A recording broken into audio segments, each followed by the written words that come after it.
پہلے چھرا بھونکنے کی اکا دکا واردات ہوتی تھیں، اب دونوں فریقوں میں باقاعدہ لڑائی کی خبریں آنے لگی تھیں، جن میں چاقو چھروں کے علاوہ کرپانیں، تلواریں اور بندوقیں عام استعمال کی جاتی تھیں۔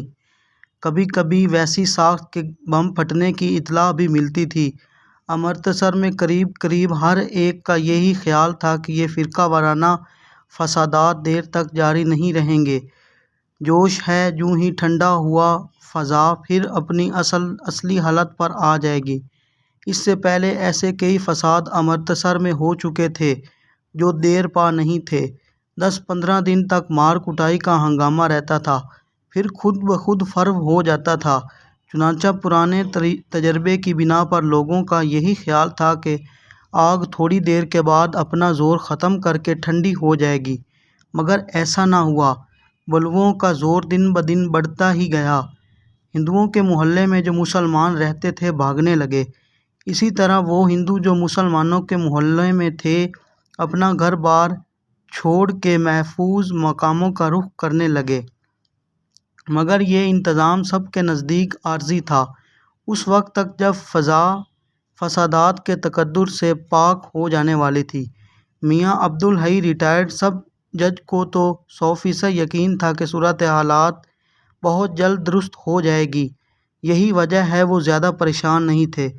ان کا ایک لڑکا تھا 11 برس کا، ایک لڑکی تھی 17 برس کی، ایک پرانا ملازم تھا جس کی عمر 70 کے لگ بھگ تھی۔ مختصر سا خاندان تھا۔ جب فسادات شروع ہوئے تو میاں صاحب نے بطور حفظ ماتقدم کافی راشن گھر میں جمع کر لیا تھا۔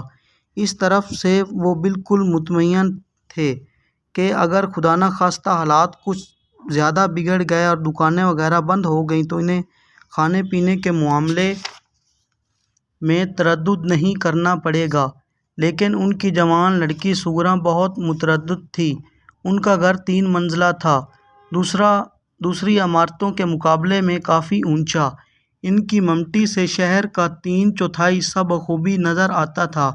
سگرا اب دنوں سے دیکھ رہی تھی کہ نزدیک دور کہیں نہ کہیں آگ لگی ہوتی ہے۔ شروع میں تو فائر بریگیڈ کی ٹن ٹن سنائی دیتی تھی، پر اب وہ بھی بند ہو گئی تھی، اس لیے کہ جگہ جگہ آگ بھڑکنے لگی تھی۔ رات کو اب کچھ اور ہی سما ہوتا۔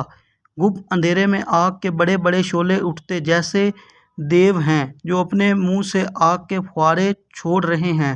پھر عجیب عجیب سی آوازیں آتیں جو ہر مہادیو اور اللہ اکبر کے نعروں کے ساتھ مل کر بہت ہی وحشت ناک ہو جاتیں۔ سگرا باپ سے اپنے خوف و ہراس کا ذکر نہیں کرتی تھی، اس لیے کہ وہ ہر ایک بار گھر میں کہہ چکے تھے کہ ڈرنے کی کوئی وجہ نہیں، سب ٹھیک ٹھاک ہو جائے گا۔ میاں صاحب کی باتیں اکثر درست ہوا کرتی تھیں۔ سگرا کو اس سے ایک گنا اطمینان تھا، مگر جب بجلی کا سلسلہ منقطع ہو گیا اور ساتھ ہی نلوں میں پانی آنا بند ہو گیا تو اس نے میاں صاحب سے اپنی تشویش کا اظہار کیا اور ڈرتے ڈرتے رائے دی کہ چند روز کے لیے شریف پورے اٹھ جائیں جہاں اڑوس پڑوس کے سارے مسلمان آہستہ آہستہ جا رہے تھے۔ میاں صاحب نے اپنا فیصلہ نہ بدلا اور کہا، بیکار گھبرانے کی کوئی ضرورت نہیں، حالات بہت جلد ٹھیک ہو جائیں گے۔ مگر حالات بہت جلد ٹھیک نہ ہوئے اور دن بدن بگڑتے گئے۔ وہ محلہ جس میں میاں عبدالحی کا مکان تھا مسلمانوں سے خالی ہو گیا، اور خدا کا کرنا ایسا ہوا کہ میاں صاحب پر ایک روز اچانک فالج گرا جس کے باعث وہ صاحب فراش ہو گئے۔ ان کا لڑکا بشارت بھی جو پہلے اکیلا گھر میں اوپر نیچے طرح طرح کے کھیلوں میں مصروف رہتا تھا، اب باپ کی چارپائی کے ساتھ لگ کر بیٹھ گیا اور حالات کی نزاکت سمجھنے لگا۔ وہ بازار جو ان کے مکان کے ساتھ ملحق تھا سنسان پڑا تھا۔ ڈاکٹر غلام مصطفیٰ کی ڈسپنسری مدت سے بند پڑی تھی۔ اس سے کچھ دور ہٹ کر ڈاکٹر گور اندر تامل تھے۔ سگرا نے شاہ نشین سے دیکھا تھا کہ ان کی دکان میں بھی تالے پڑے ہیں۔ میاں صاحب کی حالت بہت ہی مخدوش تھی۔ سگرا اس قدر پریشان تھی کہ اس کے ہوش و حواس بالکل جواب دے گئے تھے۔ بشارت کو الگ لے جا کر اس نے کہا، خدا کے لیے تم ہی کچھ کرو، میں جانتی ہوں کہ باہر نکلنا خطرے سے خالی نہیں ہے، مگر تم جاؤ، کسی کو بھی بلا لاؤ، ابا جی کی حالت بہت خطرناک ہے۔ بشارت گیا مگر فوراً ہی واپس آ گیا۔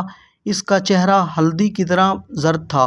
چوک میں اس نے ایک لاش دیکھی تھی، خون سے تتر بتر، اور پاس ہی بہت سے آدمی ڈھائیٹے باندھے ایک دکان لوٹ رہے تھے۔ سغرا نے اپنے خوف زدہ بھائی کو سینے کے ساتھ لگایا اور صبر و شکر کر کے بیٹھ گئی، مگر اس سے اپنے باپ کی حالت نہیں دیکھی جاتی تھی۔ میاں صاحب کے جسم کا دائیں حصہ بالکل سن ہو گیا تھا، جیسے اس میں جان ہی نہیں۔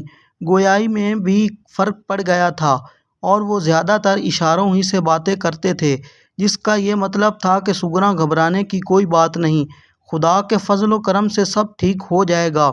کچھ بھی ٹھیک نہ ہوا۔ روزے ختم ہونے والے تھے، صرف 2 رہ گئے تھے۔ میاں صاحب کا خیال تھا کہ عید سے پہلے پہلے فضا بالکل صاف ہو جائے گی، مگر ایسا معلوم ہوتا تھا کہ شاید عید ہی کا روز قیامت ہو، کیونکہ ممٹی پر سے اب شہر کے قریب قریب ہر حصے سے دھوئیں کے بادل اٹھتے دکھائی دیتے تھے۔ رات کو بم پھٹنے کی ایسی ہولناک آوازیں آتی تھیں کہ سغرا اور بشارت ایک لہجے کے لیے بھی سو نہیں سکتے تھے۔ سغرا کو تو یوں بھی باپ کی تیمارداری کے لیے جاگنا پڑتا تھا، مگر اب یہ دھماکہ ایسے معلوم ہوتا تھا کہ اس کے دماغ کے اندر ہو رہے ہیں۔ کبھی وہ اپنے مفلوج باپ کی طرف دیکھتی اور کبھی اپنے وحشت زدہ بھائی کی طرف۔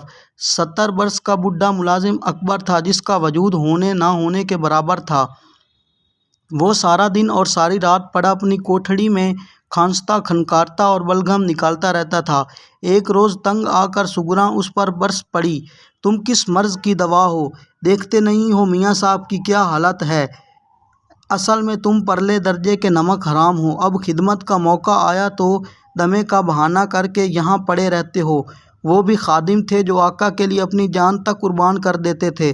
سغرا اپنا جی ہلکا کر کے چلی گئی۔ بعد میں اس کو افسوس ہوا کہ ناحق اس غریب کو اتنی لعنت ملامت کی۔ رات کا کھانا تھال میں لگا کر اس کی کوٹھڑی میں گئی تو دیکھا کہ خالی ہے۔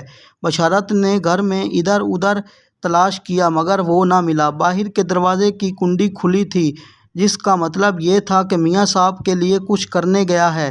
سغرا نے بہت دعائیں مانگی کہ خدا اسے کامیاب کرے، لیکن 2 دن گزر گئے اور وہ نہ آیا۔ شام کا وقت تھا۔ ایسی کئی شامیں سغرا اور بشارت دیکھ چکے تھے، جب عید کی آمد کے ہنگامے برپا رہتے تھے، جب آسمان پر چاند دیکھنے کے لیے ان کی نظریں جمی رہتی تھیں۔ دوسرے روز عید تھی، صرف چاند کو اس کا اعلان کرنا تھا۔ دونوں اس اعلان کے لیے کتنے بے تاب ہوا کرتے تھے۔ آسمان پر چاند والی جگہ پر اگر بادل کا کوئی ہٹیلا ٹکڑا جم جاتا تو کتنی کوفت ہوتی تھی انہیں، مگر اب چاروں طرف دھوئیں کے بادل تھے۔ سغرا اور بشارت دونوں ممٹی پر چڑھے۔ دور دور کہیں کوٹھوں پر لوگوں کے سائے دھبوں کی صورت میں دکھائی دیتے تھے، مگر معلوم نہیں یہ چاند دیکھ رہے تھے یا جگہ جگہ سلگتی اور بھڑکتی ہوئی آگ۔ چاند بھی کچھ ایسا ڈھیٹ تھا کہ دھوئیں کی چادر میں سے بھی نظر آ گیا۔ سغرا نے ہاتھ اٹھا کر دعا مانگی کہ خدا اپنا فضل کرے اور اس کے باپ کو تندرستی عطا فرمائے۔ بشارت دل ہی دل میں کوفت محسوس کر رہا تھا کہ گڑبڑ کے باعث ایک اچھی بھلی عید غارت ہو گئی۔ دن ابھی پوری طرح ڈھلا نہیں تھا، یعنی شام کی سیاہی ابھی گہری نہیں ہوئی تھی۔ میاں صاحب کی چارپائی چھڑکاؤ کیے ہوئے صحن میں بچھی تھی، وہ اس پر بے حس و حرکت لیٹے تھے اور دور آسمان پر نگاہیں جمائے جانے کیا سوچ رہے تھے۔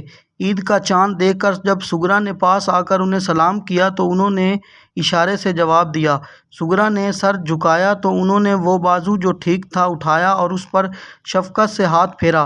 سغرا کو آنکھوں سے ٹپ ٹپ آنسو آنے لگے تو میاں صاحب کی آنکھیں بھی نمناک ہو گئیں، مگر انہوں نے تسلی دینے کی خاطر بمشکل اپنی نیم مفلوج زبان سے یہ الفاظ نکالے: اللہ تبارک و تعالیٰ سب ٹھیک کر دے گا۔ عین اسی وقت باہر دروازے پر دستک ہوئی۔ سغرا کا کلیجہ دھک سے رہ گیا۔ اس نے بشارت کی طرف دیکھا، جس کا چہرہ کاغذ کی طرح سفید ہو گیا تھا۔ دروازے پر دستک ہوئی۔ میاں صاحب سغرا سے مخاطب ہوئے: دیکھو کون ہے؟ سغرا نے سوچا کہ شاید بوڑھا اکبر ہو۔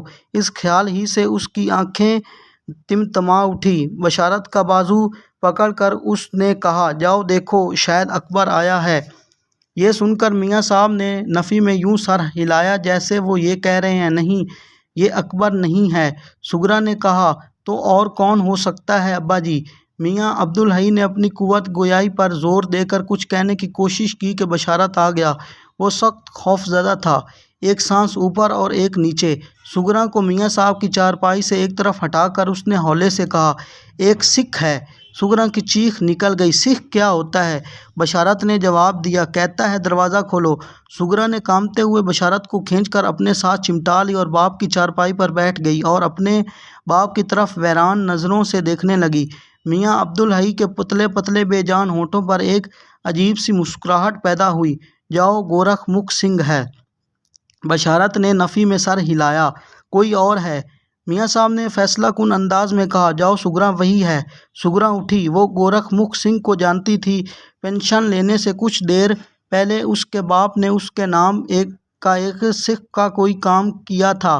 سغرا کو اچھی طرح یاد نہیں تھا، شاید اس کو یہ جھوٹے مقدمے سے نجات دلائی تھی۔ وہ جب سے ہر چھوٹی عید سے ایک دن پہلے رومالی سوئیوں کا ایک تھیلا لے کر آیا کرتا تھا۔ اس کے باپ نے کئی مرتبہ اس سے کہا تھا، سردار جی آپ یہ تکلیف نہ کیا کریں، مگر وہ ہاتھ جوڑ کر جواب دیا کرتا تھا، میاں صاحب واہ گورو جی کی کرپا سے آپ کے پاس سب کچھ ہے۔ یہ تو ایک تحفہ ہے جو میں جناب کی خدمت میں ہر سال لے کر آتا ہوں۔ مجھ پر جو آپ نے احسان کیا تھا اس کا بدلہ تو میری 100 پشت بھی نہیں چکا سکتی۔ خدا آپ کو خوش رکھے۔ سردار گورکھ مکھ سنگھ کو ہر سال عید سے ایک روز پہلے سوئیوں کا تھیلا لاتے۔ اتنا عرصہ ہو گیا تھا کہ سغرا کو حیرت ہوئی کہ اس نے دستک سن کر یہ کیوں خیال نہ کیا کہ وہی ہوگا، مگر بشارت بھی تو اس کو سینکڑوں مرتبہ دیکھ چکا تھا۔